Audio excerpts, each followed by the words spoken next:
so sorry that y'all have been waiting this long. We've been all over the place. We started in Charleston, then we went to Columbia. We were coming here, and those words you never want to hear is, you know, when your pilot says we have engine trouble. And so we were sitting on the tarmac for a while, but we finally got here. I'm so grateful that you stayed. I mean, you have a rock star of a senator in Tom Davis. Tom, thank you so much. I appreciate it. And when I was governor, I had the privilege of working with some amazing solicitors. And to be able to see Duffy Stone here today, thank you so much for all you've done. We appreciate it. And I know we have the mayor here somewhere. Is the mayor still here? There he is. Mr. Mayor, thank you for being here. We appreciate it.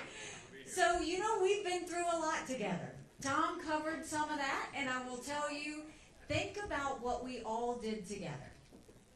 We had a state that had 11% unemployment. We had thousands of people on welfare, and South Carolina was the butt of the jokes. And we rallied, and we got together. And by the time I left, we were building planes with Boeing. We were building more BMWs than any place in the world. We brought in Mercedes-Benz. We brought in Volvo, 5 international tire companies. They were referring to us as the beast of the Southeast. We announced jobs in every county in the state. We moved that 11% down to 4%. We acknowledged some truths. We said if you've got to show picture ID to buy Sudafed, if you've got to show picture ID to get on a plane, you should have to show picture ID to protect the integrity of the election process. We passed voter ID in South Carolina. We passed the toughest illegal immigration law in the country. President Obama sued us for it, and we won. We passed tort reform, pension reform. We cut taxes. And by the time I left, we were named the friendliest state in the country. The most patriotic state in the country.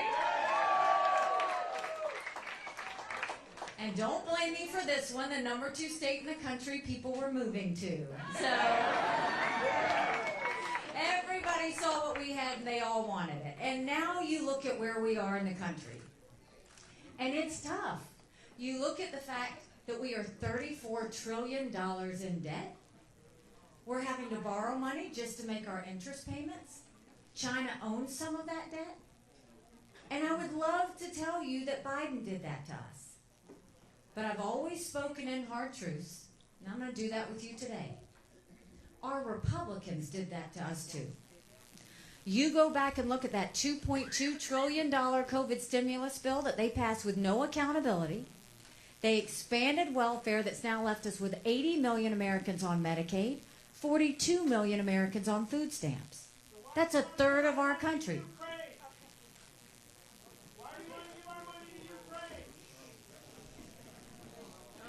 Don't worry, they'll take care of him.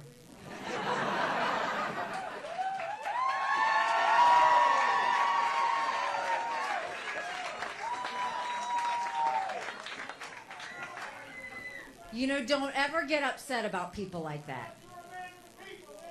No, I'm a woman. I'm a woman.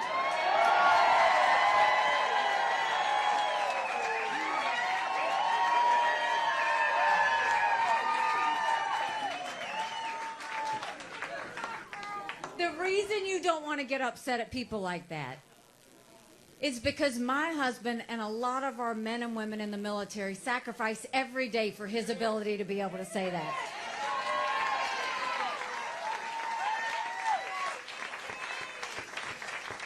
So we have 60% of Americans living paycheck to paycheck, 50% of American families who can't afford diapers, 1 in 6 American families who can't pay their utility bill. Something's got to give. And you look at the fact, and everybody will say that the economy was good under Donald Trump. It was, but at what cost? He put us $8 trillion in debt in just 4 years. Our kids will never forgive us for that. So if we want to fix this, let's start by first looking at what the problems are. Let's claw back the $100 billion of unspent COVID dollars that are still sitting out there. Let's go after the hundreds of billions of dollars of COVID fraud. 1 out of every $7 was spent fraudulently. If 8% of our budget is interest, quit borrowing, cut up the credit cards. You have to balance a budget every day. I had to balance a budget as governor. Why is Congress the only group that refuses to balance a budget?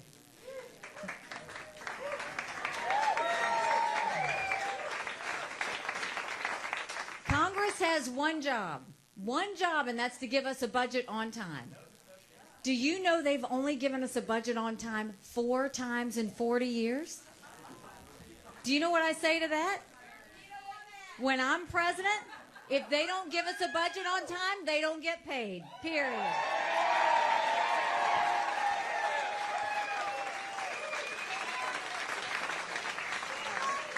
I love you too.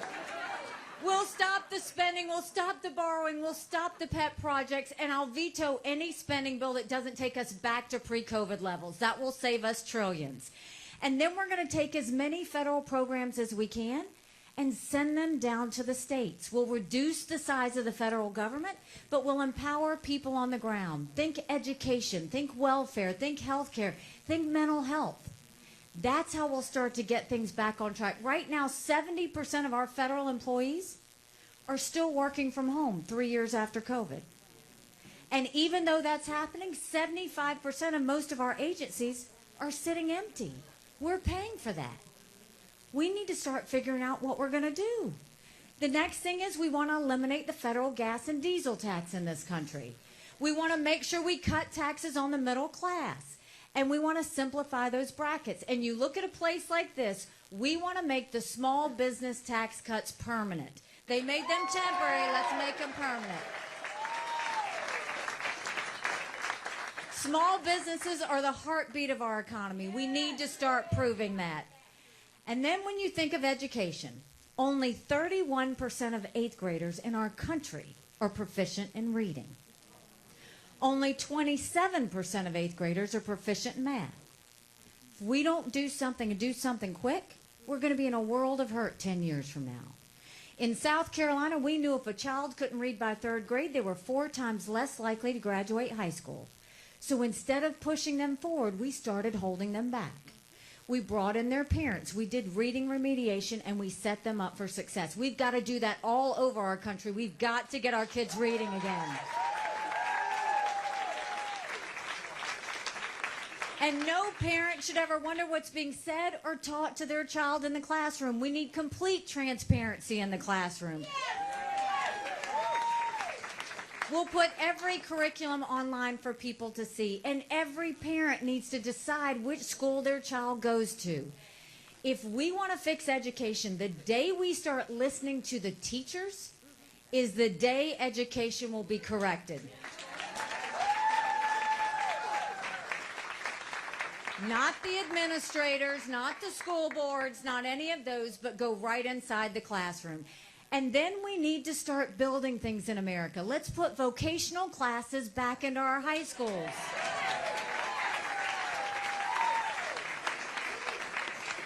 Let's get them invested even before they finish school. And then I have to say this just as a point of personal privilege. For all you strong moms out there, and all you girl dads, we love our boys, but we have to raise strong girls. Strong girls become strong women. Strong women become strong leaders, and none of that happens if you have biological boys playing in girl sports. We've got to cut that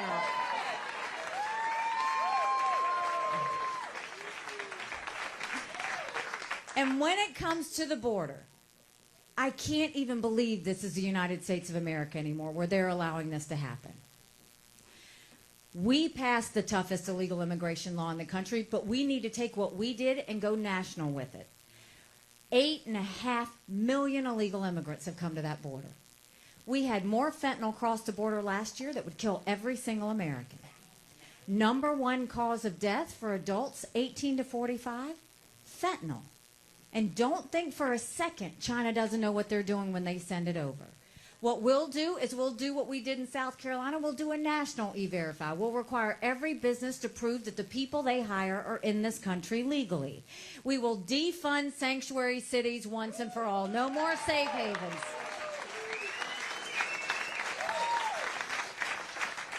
We will put 25,000 Border Patrol and ICE agents on the ground and let them do their job. We'll go back to the Remain in Mexico policy so that no one even steps foot on U.S. soil. And instead of catch and release, we'll go to catch and deport. That's the only way we're going to stop what's happening on the border.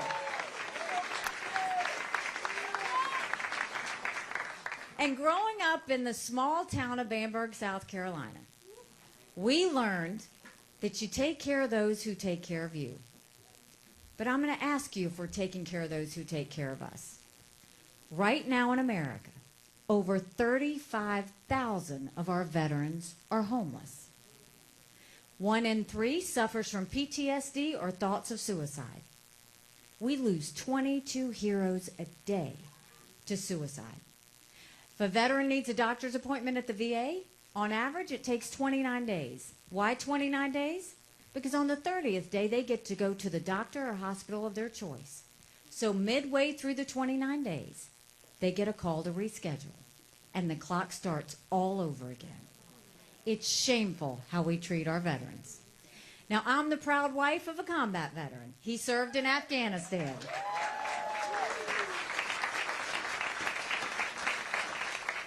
And my in-laws are here tonight, Bill and Carol Haley. They're Islanders.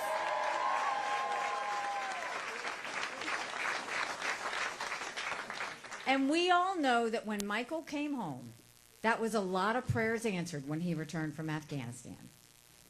But that was the easy part. When he got home, life got hard. He couldn't hear loud noises. He couldn't be in crowds. Life had passed him by for the year that he was gone, and the transition was tough. We can't just love our men and women when they're gone. We got to love them when they come back home, too.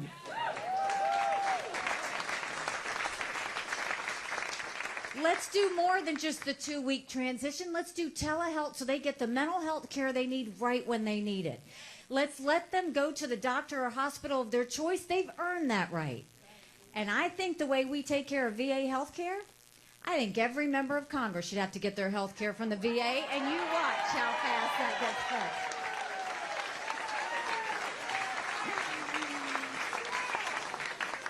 It'll be the best health care you've ever seen, guaranteed.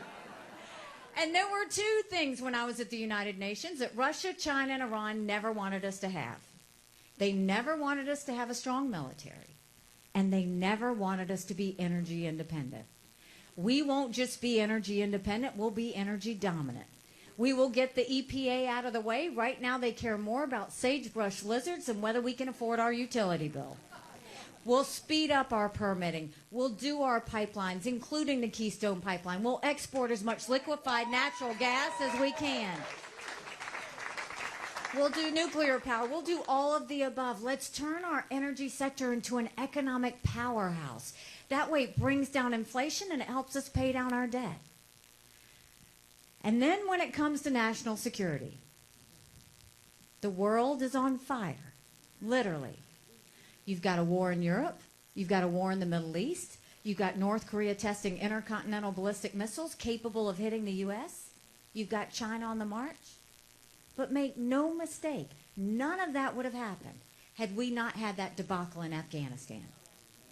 The idea that Michael and his military brothers and sisters who served there had to watch us leave Bagram Air Force Base in the middle of the night without telling our allies who stood shoulder to shoulder with us for decades because we asked them to be there.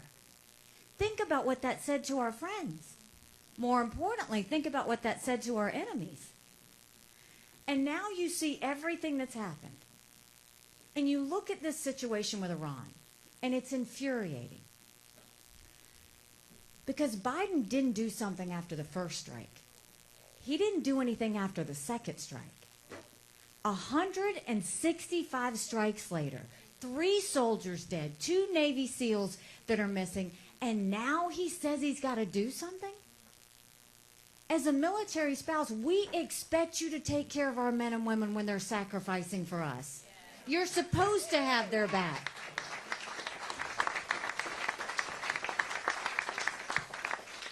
It's not about playing hard, it's playing smart.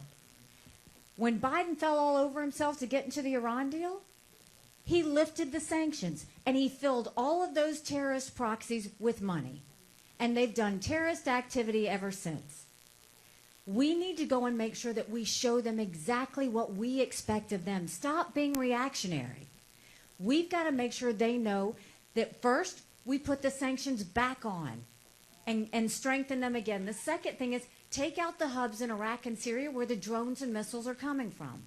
And then go after the leadership, one or two of their military leaders making the decisions. You don't have to go in hard on Iran. You go in smart.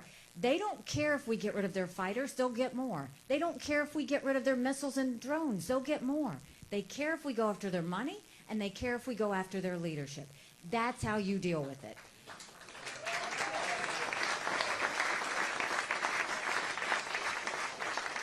And it's interesting that the fellow, will acknowledge him for freedom of speech, talked about the fact that we shouldn't be giving money to countries. When we moved the embassy from Tel Aviv to Jerusalem, I was condemned by the entire world at the UN, and I was proud to take on that fight. But I was furious because we have the right to put our embassy wherever we want. Jerusalem is the capital of Israel. We were acknowledging a truth. But I went to my staff and I said, I want you to put a book together. I want you to list all 193 countries.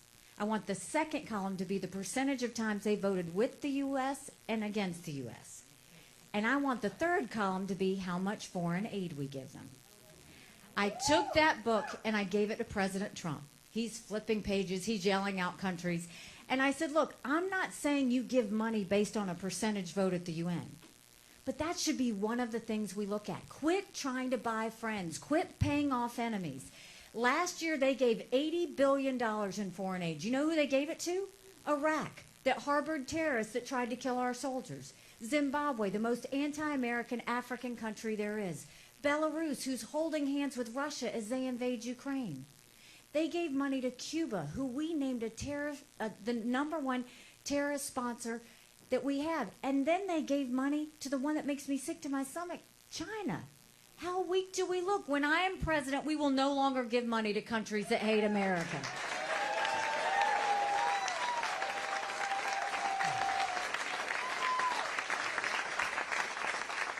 So we know what we need to do to get our country back on track domestically and from a national security perspective. But now we've got to acknowledge some hard truths.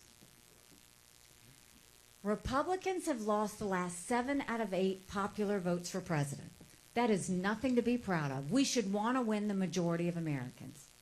But the only way we're going to win the majority of Americans is if we have a new generational leader that leaves the negativity and the baggage behind and goes forward.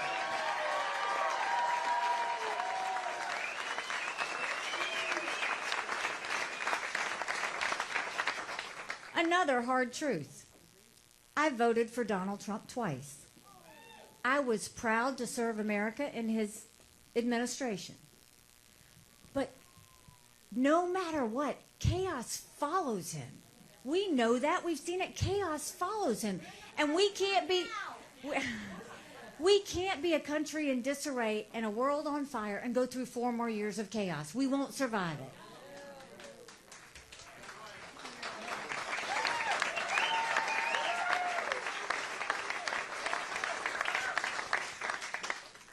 And if you look at what's happened over the past few years, we need to win. Under Trump, we lost in 2018. We lost in 2020. We lost in 2022. How many times do we have to do this before we realize that that's not a winning scenario? Look at any of the general election polls. There was one that came out yesterday.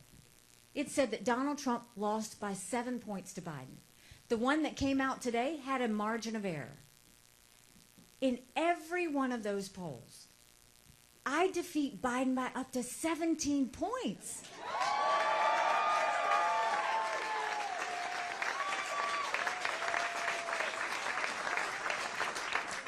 That's bigger than the presidency. That's House, that's Senate, that's governorships, that's school board. But more than that, you win by double digits. That's a mandate going into D.C. to stop the wasteful spending and get our economy back on track. That's a mandate to get our kids reading again and go back to the basics in education. That's a mandate to secure our border with no more excuses. That's a mandate for law and order in our country, and that's a mandate for a strong America we can be proud of. Don't you want that?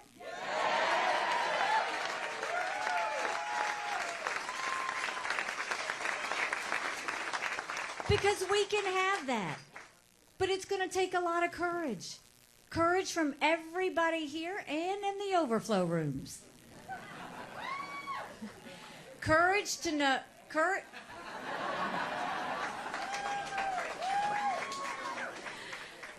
Courage for me to run, and courage for every one of you to know. Don't complain about what happens in a general election if you don't play in this primary. It matters.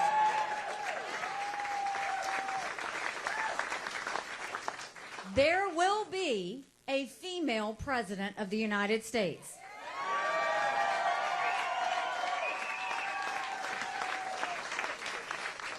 But this is the hard truth.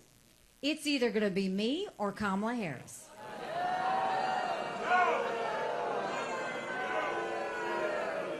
If Donald Trump is the nominee, Joe Biden wins and Kamala Harris becomes president. That's a fact. He can't win. You look at what happened.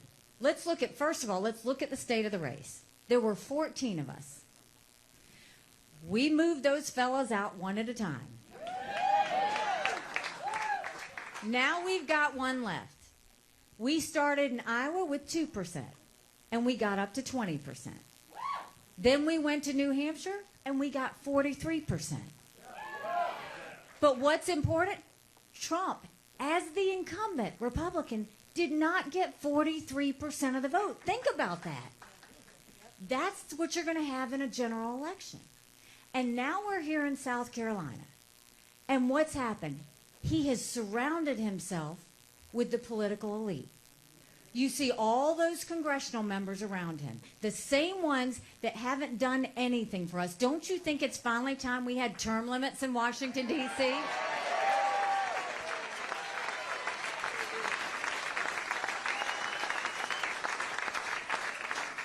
Don't you think it's time we had mental competency tests for anyone over the age of 75?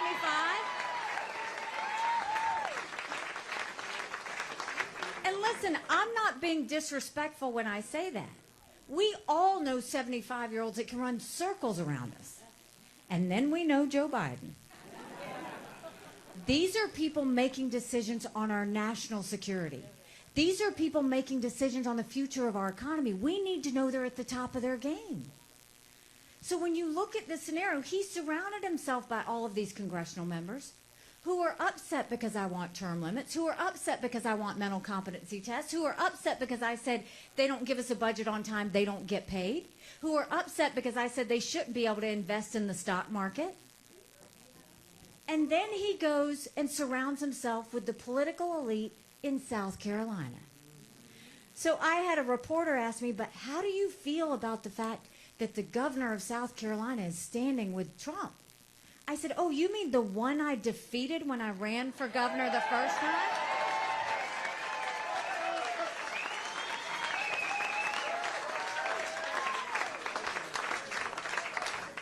And they said, and all those elected officials, and I'm like, right, those elected officials who said I never made any friends. Why? Because I forced them to have to show their votes on the record instead of hiding behind voice votes? Because I forced them to disclose their income so that taxpayers could see who was paying them? Because I vetoed $500 million of their pet projects that I didn't think you should be paying for? Trump can have them. I don't want them. I'll take Tom Davis any day of the week.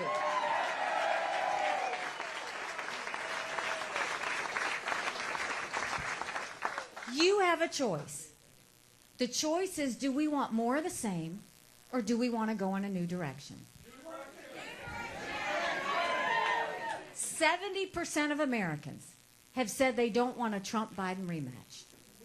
The majority of Americans disapprove of Trump and disapprove of Biden. Do we really want to go through everything that's ahead of us and have two 80-year-olds as candidates? Think about that. We need someone who can fight for 8 years, focused, disciplined, to get us back on track.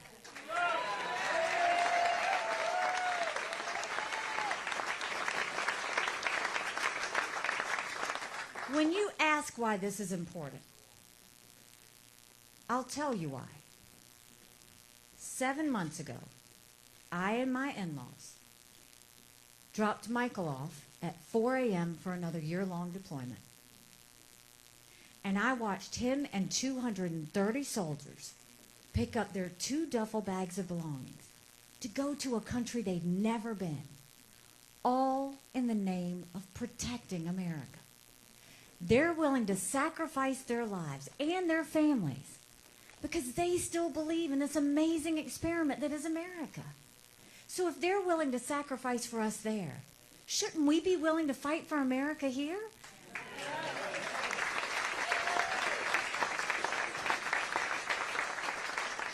Because we have a country to save. And you look at what Trump has done. The night of New Hampshire, when we came in with 43%, he threw a total temper tantrum. He was unhinged, and all he talked about was revenge. Then the next day, he went and he said, anybody that supports Nikki Haley is barred permanently from MAGA. We had a little fun with that. We made some T-shirts that said barred permanently, and we sold 15,000 of them. And then the next day, he pushed the RNC to make him the presumptive nominee. Well, that backfired, and they're not going to do it. But think about that. Why is the political elite pushing us to name a nominee when only 2 states have voted? There are 48 states and more territories that haven't voted. In the delegate count, you need 1,215 delegates. Donald Trump has 32. I have 17. Why would we stop now?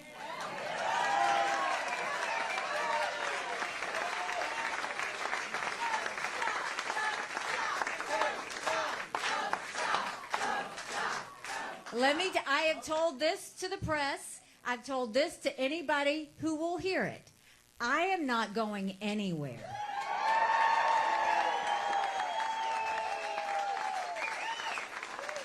But we need you to get involved. This is where you step up. We need you to focus on what it takes to get everybody out to the polls. We all know people who only vote in general elections. But let me tell you what that means. When you vote in a general election, you have a choice. When you vote in a primary, you make your choice. There's a difference. We want to do that. The reports just came out of all of our campaign funds. Donald Trump used $50 million of his campaign money to pay for legal fees. So after all of what I told you of the things that he did, then he has a court case, and I haven't kept up with whether he's innocent or guilty or any of that, but he has a court case and he goes on another rant. And what bothers me is after the election in New Hampshire and after the rant from the court case, he never talked about the American people. He never talked about the state of our economy or the lawlessness of our border or the wars that we have. He only talked about himself. And that's the problem. The reason I'm doing this, I don't want my kids to live like this. We can do better. So the goal that you have is if you like what I had to say, go tell 10 people. Starting February 12th, we can vote early. Take people with you to the polls. Make sure they know how to do it. Get as many people out on February 24th as you can. Take a yard sign with you. And I know you have your plantation rules, but I'm just saying, take a yard sign. You can put the sign in the back of your car. It can work. But do that and go spread the word. We can do this. We will do this.